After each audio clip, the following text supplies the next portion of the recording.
We roll on the Gallo Radio Show on SuperTalk Mississippi. Thanks for being with us. Everybody finally got out of bed. We've been here for hours, and everybody finally decided it was time to show up for the Capitol Day at the Mississippi Trade Mart. We are glad to be with you. Always enjoy the conversations with Attorney General Lynn Fitch. Certainly glad to have her along, and glad to welcome in now the State Superintendent of Education in Mississippi, Dr. Lance Evans. Good morning to you. Good morning, sir. How are you? I'm doing well. Great to see you. And there's a lot that's going on in the education world.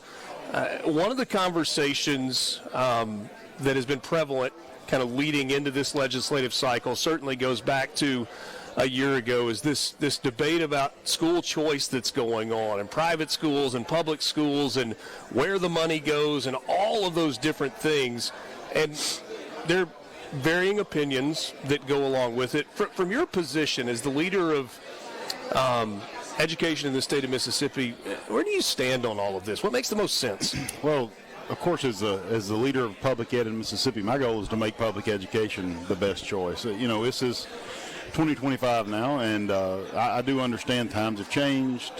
People are more mobile. The world has evolved. So in our country, public education is not the only choice, which primarily was when I was growing up. Right. That's why we have to create programming that ensures that we are the best option. And parents are going to always make a decision as to where they educate their child, whether it be public, private, parochial, homeschool, whatever that case might be. They do have, obviously that's their right. I obviously am a public school guy. I've been a proud product of that my entire life. And in fairness, I am a huge advocate for public schools. I was the exact same way. I grew up in the public school system. I think there's so much value to that in terms of not just the education piece of it, but social interaction and learning how to deal with other people that may or may not be like you.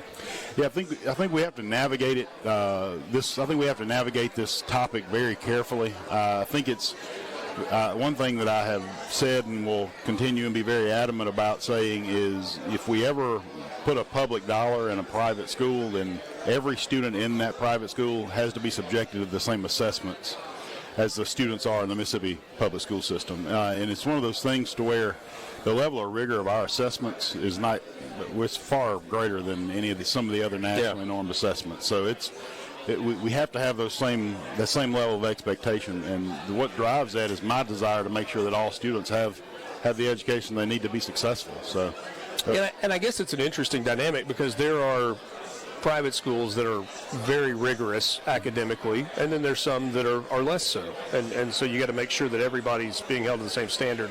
I guess is a larger point. I really don't have a point of reference on that. I think that comes back to the conversation of just making sure that that same conversation is making sure that a 4.0 GPA at X school district is the same as Y. So, I think that that's up to the leadership there to ensure that quality is there. Yeah. I know this is something that you've thought about and talked with others.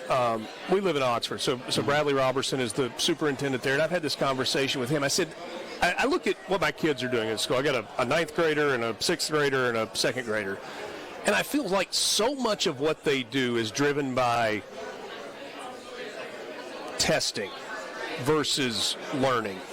How do you balance those two things?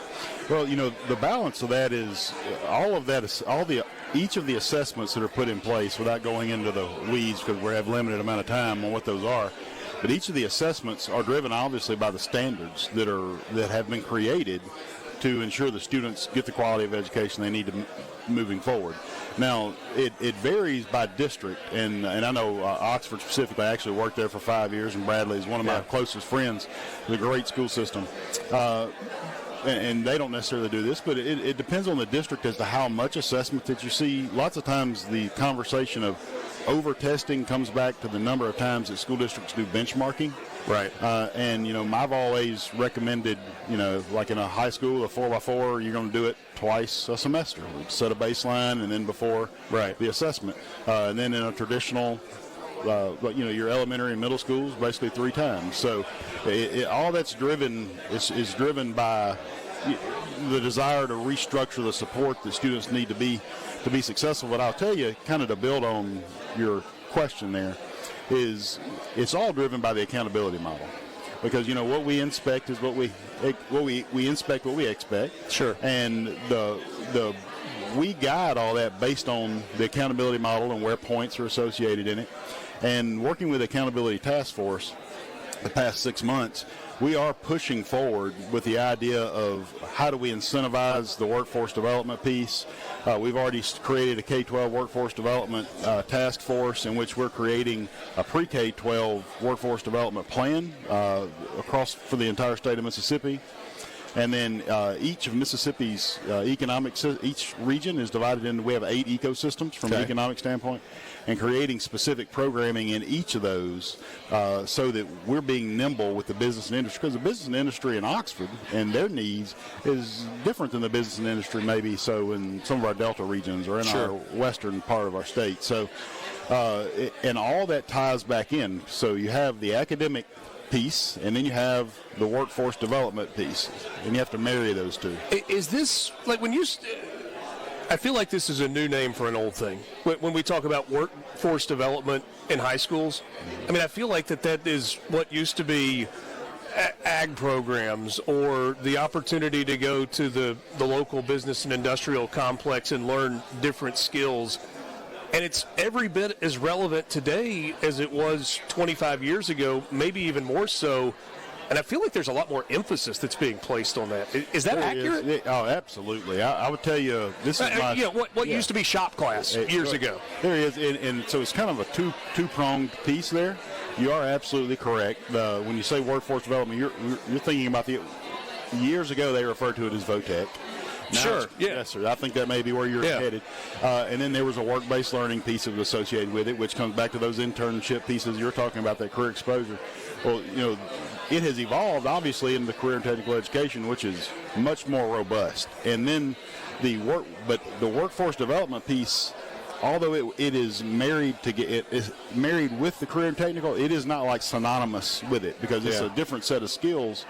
And that's where you also see that private business and industry coming into public ed. So that combination, because that's the driving force. Is 15 years ago, if you would have told me that we would have, and it's a positive impact, but the impact of private business industry into public ed, it was hard to see. Now, as we've evolved, it's the driving force as to a lot of the things we do now. The role of the legislature in terms of policy, Department of Education, and what gets implemented in schools, do they need to be focusing on a cell phone ban in schools across the state? Yeah, I'll tell you, I have a teacher advisory committee. It's a very large committee broken up over 4 or 5 parts of the state. And each of them, those teachers, it was pretty much unanimous that they would like to see something done to ensure that it's at least that it's not they're not being used during the instructional time. Because there are schools, there are individual districts that have shut it down, right? Have taken cell phones away. Yes, sir. We are obviously a local control state, so what that means is the local boards make decisions. MDE is nothing more than a somewhat regulatory, very supportive organization. So now, if the goal though, the issue will be if it is in fact put into legislation. Well, what happens when someone doesn't adhere to it? So does that? It comes down to the leadership there, and the leadership making sure that we're doing the right things. But I will, to answer your question, it's unanimous as far as our teachers across the state wanting something. Should the legislature, or I guess this is where the mandate would come, should financial literacy be mandated? Well, there is a financial yes, but it should be done without even having to be mandated. But it's not exactly being done everywhere, which is why you get to the point. So, okay, do you put this in where you have to do it? It is. So there is a large component of the college and career readiness class that all students are required to take in high school. But I will tell you, in working with some of our government officials, we are in the process of building out some other more specific programming and training for financial literacy, because that is an area that I feel like we're lacking. Even though Mississippi gets accolades for that outside of Mississippi, I feel like we're lacking in that area. Well, it's just like, I mean, I understand that learning geometry is important, but being able to go figure out how to open a checking account I completely and agree. balance a checkbook and spend less that you make, in theory. It's a problem that all of us have. I'm with you. So many different directions we could go, only a minute left. Funding model changed a year ago. Do districts seem generally pleased with where this is? Are you pleased with the new plan in place for funding schools? Yes. So it's been in all indications, it's been a positive change. I will tell you the main driving piece, the difference, is with MAEP, we pretty much funded systems, right, and instructors, to where now the shift is it's shifted to fund the individual student. So you have a base student cost and then individual rates based on the student. So I really do think it's a positive change, and for the most part, our districts, I've heard very few negatives. Of course, we had a 3-year hold harmless on funding, so we still have 2 years of that left. So we're evolving. Dr. Lance Evans, you got off the hook without a question about consolidation today. Maybe next time. Thanks so much for your time. Good to see you. State Superintendent of Education. We're back to wrap it up after this.